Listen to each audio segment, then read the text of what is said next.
스프링팍이라는 영양이 있습니다. 이 영양은 가끔씩 집단으로 몰사한다고 합니다.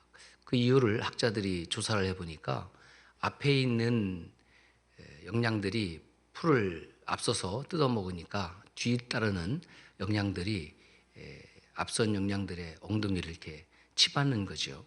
치받치니까 앞선 영양들이 또 더 앞으로 나아가게 되고 또 뒤에 영양들은 또 앞에 영양들을 따라가게 되고 이렇게 반복하다 보면 결국 뒤에 있는 영양들에 의해서 앞에 있는 영양들이 이제 달리게 된답니다. 그러니까 앞에 있는 영양들이 달리게 되면 뒤에 영양들도 따라가게 되고 그래서 그 영양대가 집단적으로 열심히 달리다가 가끔은 낭떠러지를 만나서 스톱을 하지 못하고 집단적으로 죽게 된다라는 그런 이야기입니다. 여러분, 우리 인생이 참으로 열심히 삽니다. 열심히 공부하고 열심히 일하고 그렇게 열심히 일하고 열심히 공부하는 사람들에게 가끔씩 왜 열심히 하십니까? 라고 물으면 이렇게 대답을 합니다. 남들이 열심히 하니까. 열심히 하지 않으면 뒤처질 것 같으니까. 그런 불안감이 있는 거죠. 인생을 열심히 사는 것 참 중요합니다. 그런데 그보다 더 중요한 것이 있습니다. 바로 바르게 사는 것입니다. 여러분, 인생을 열심히 살다 보면 언젠가 나에게 시간이 다 끝나버리고 하나님의 때가 찾아옵니다. 그러므로 열심히 사는 것보다 더 중요한 가치를 우리가 발견하고 살아야 됩니다. 여러분, 도둑놈도 도둑질을 열심히 하잖아요. 그런데 그 열심을 가지고 누가 칭찬합니까? 그것은 법적으로 처벌을 받을 일입니다. 전장에서 군인이 총을 열심히 쏘았습니다. 그런데 그만 5인 사격을 했습니다. 아군에게 큰 피해가 입혀졌습니다. 잘못된 열심입니다. 그러므로 열심히 하는 것보다 더 중요한 것은 바르게 살아가는 거죠. 바른 열심이 없다고 하면 그것은 잘못된 겁니다. 사입이나 이단 신앙이 왜 문제일까? 얼마나 열심히 그들이 신앙적 행위를 하는지 모릅니다. 그러나 그것은 바른 열심이 아니기 때문에 그래서 사이비가 되고 이단이 되는 것입니다. 그런데 이렇게 열심히 살고 바르게 사는 것보다 더 좋은 가치가 있습니다. 그것이 뭐냐면 가치 있는 삶을 살아가는 거죠. 도덕과 윤리 그리고 고상한 삶을 추구하는 거죠. 그리스도인이 아닌 사람들도 얼마든지 이런 고상한 삶, 사회적으로 도와주고 나누어주고 또 섬겨주고 가치 있는 일을 하면서 살아갑니다. 그런데 그리스도인들은 이렇게 열심히 사는 것, 그리고 바르게 사는 것, 가치 있는 삶을 살아가는 것, 그 위에 살아가는 삶의 목적이 있습니다. 그것은 바로 하나님의 뜻대로 살아가는 것입니다. 그래서 제가 이렇게 정의를 해보았습니다. 하나님의 뜻대로 사는 삶이란 하나님의 영광을 이 세상 가운데에 드러내는 삶이다. 우리가 하나님의 말씀을 공부를 합니다. 그리고 또 신학의 길을 걸어갑니다. 그렇게 열심히 신학을 하는 이유가 무엇인가? 바로 내 뜻대로가 아니라 하나님의 뜻대로 살아가기 위해서입니다. 내 생각의 정당성을 하나님의 말씀을 통해서 확보하는 방법으로 살아가는 것이 아니라 하나님의 생각은 언제나 정당하시니 그 하나님의 생각은 언제나 나에게 유익이 되니 하나님의 뜻대로 살아가기 위하여 우리는 하나님의 말씀을 읽고 묵상하고 공부하고 연구하는 것입니다. 찬송가 549장에 이렇게 찬송합니다. 내 주여 뜻대로 행하시옵소서. 내 모든 일들을 주께 맡기고 저 천성 향하여 고요히 가리니 살든지 죽든지 뜻대로 하소서. 이 찬송을 부르면서 살든지는 괜찮은데 그 뒤에 나오는 죽든지가 목에 콱 막히는 거예요. 살든지 죽든지 뜻대로 하소서.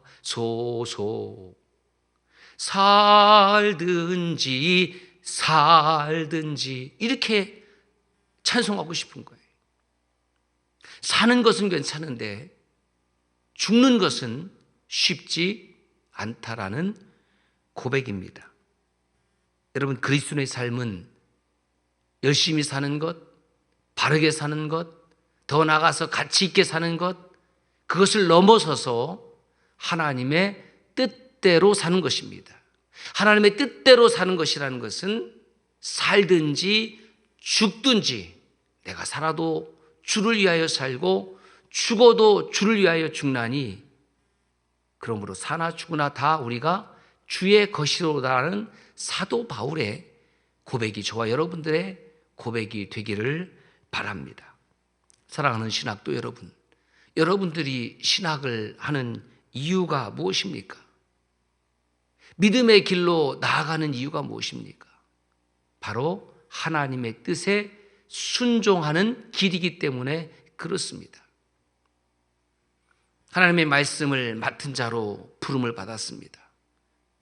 복음을 들고 세상 끝까지 증언하는 사명을 받았습니다. 그것이 하나님의 뜻이고, 그래서 우리는 그 하나님의 뜻대로 순종하며 이 자리에 서 있습니다. 사도행전 11장 28절에 보면 초기 안디옥 교회에서 예수님을 믿고 따르는 무리들을 그리스도인 이렇게 불렀습니다.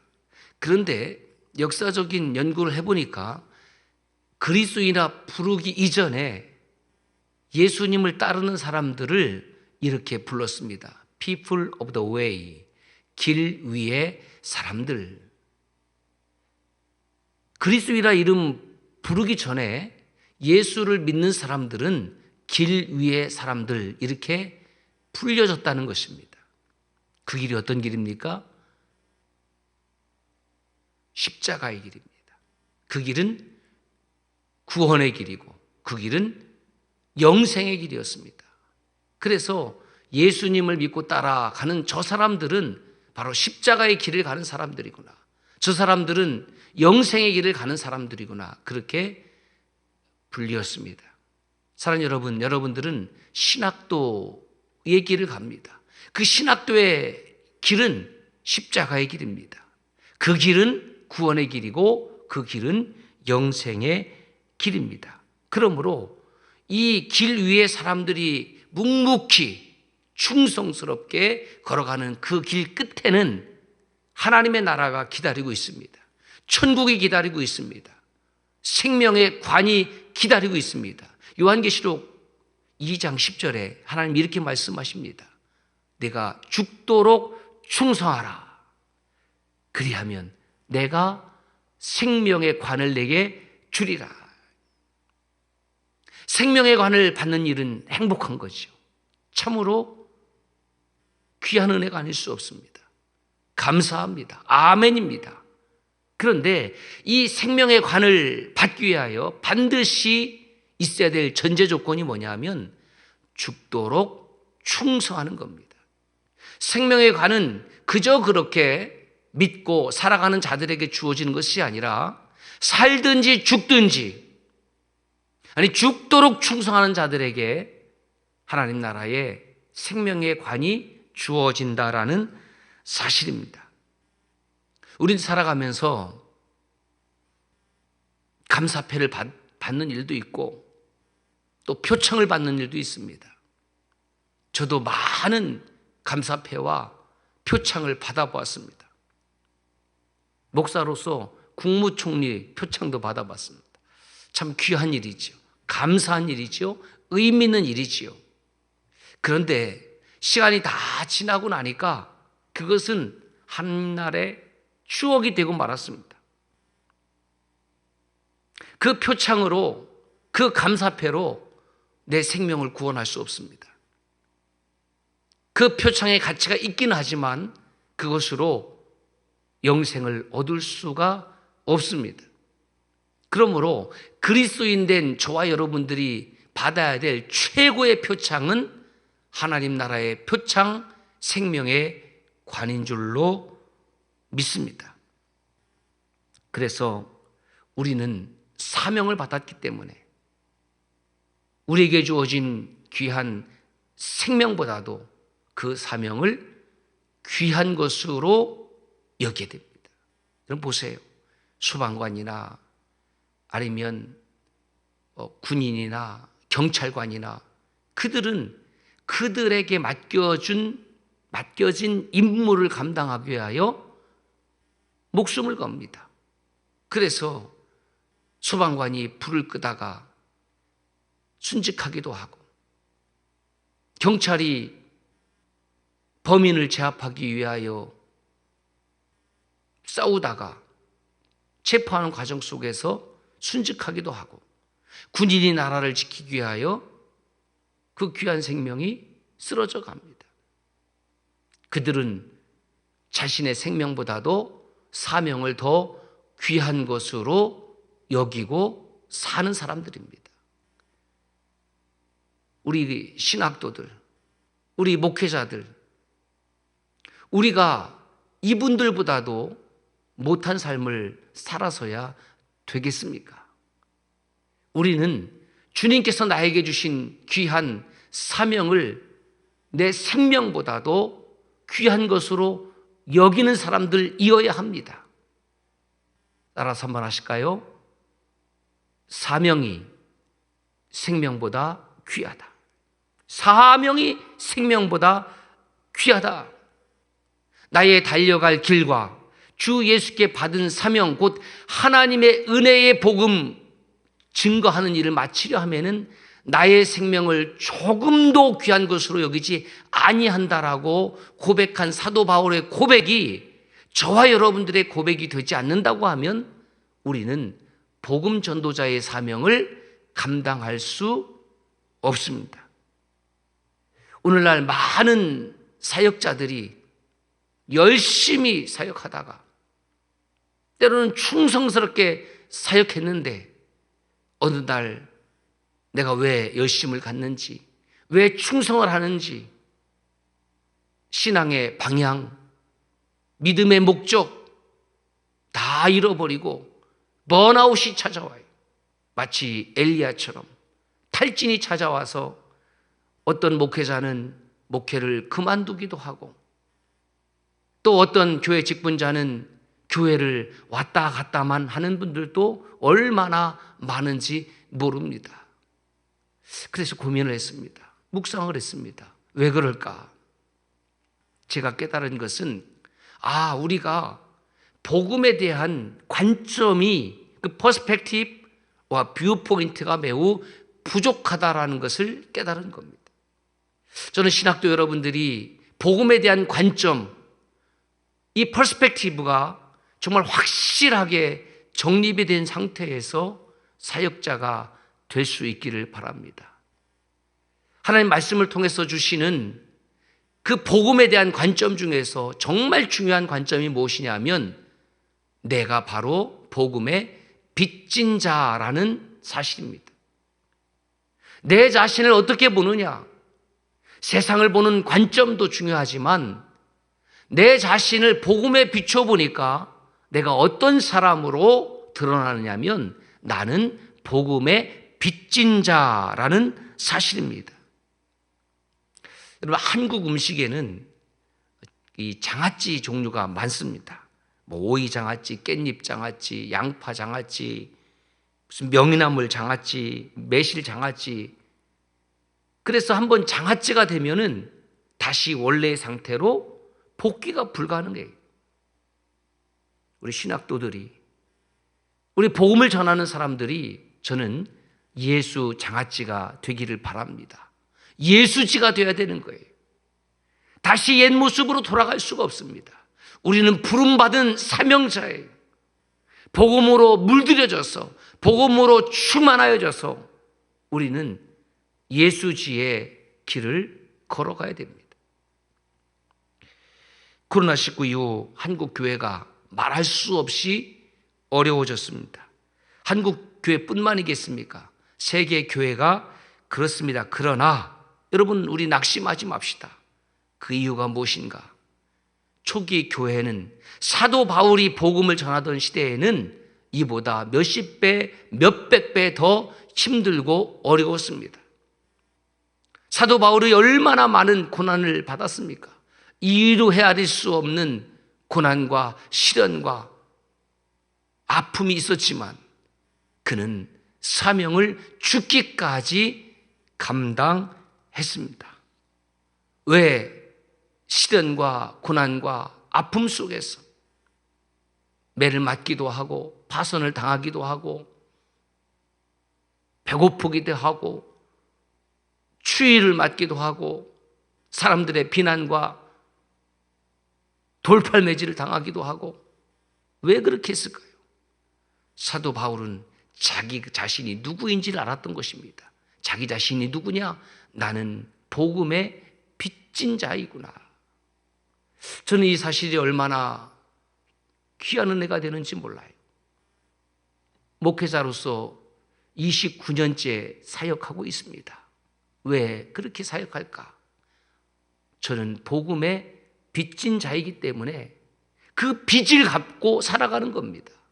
여러분, 빚을 좋아하는 사람은 아무도 없습니다. 저는 어려서부터 어렵게 자랐기 때문에 빚지는 것을 싫어합니다.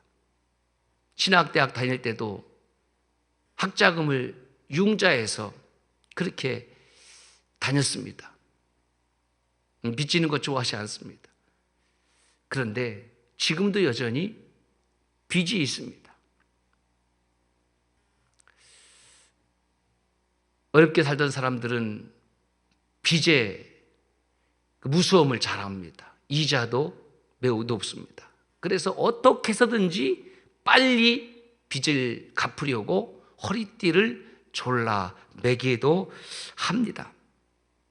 여러분, 우리는 복음의 빚진 자 아닙니까? 예수 그리스도에게 구원의 빚, 생명의 빚을 진 자입니다. 사도 바울이 오늘 그 말씀을 하고 있는 겁니다. 헬라인이나 야만인이나 어리석은 자나 아니면 지혜 있는 자에게 내가 다 빚진 자다. 사실 사도 바울이 헬라인이나 야만인이나 지혜 있는 자나 어리석은 자에게 빚을 진 일은 없습니다. 그런데 왜 그들에게 빚진 자라고 하는 것입니까? 사도 바울은 다메스커스 가는 길 위에서 예수님을 만났고 예수님께 빚을 졌지요. 그런데 예수님께 빚졌다 하지 아니하고 예수님을 모르는 저 세상에 수없이 많은 이들을 향하여 나는 빚진 자라고 표현하고 있습니다. 무슨 말입니까? 예수님께 진 빚을 나는 예수님께 다른 사람들에게 그 예수님을 증언함을 통해서 빚을 갚는 겁니다. 세상의 빚은 채무자가 채권자에게 갚아야 되지만 복음의 빚은 우리가 주님께 갚는 것이 아니라 세상 사람들을 향해서 복음을 증언하는 것이 바로 빚을 갚는 행위라는 사실입니다. 사랑하는 신학도 여러분, 다시 한번 따라서 할까요? 나는 복음의 빚진 자입니다. 우리는 복음의 빚을 졌기 때문에 이 세상을 살아가는 길 위의 사람들, 길 위의 그리스도인들로서 주님 나라에 이를 때까지, 아니 주님 오시는 그날까지 복음의 빚을 갚는, 그래서 그 빚을 갚기 위해서 사나 죽으나 우리가 주의 것이고 충성 다하는 저와 여러분들의 신학의 길이 되시기를 주님의 이름으로 축복합니다.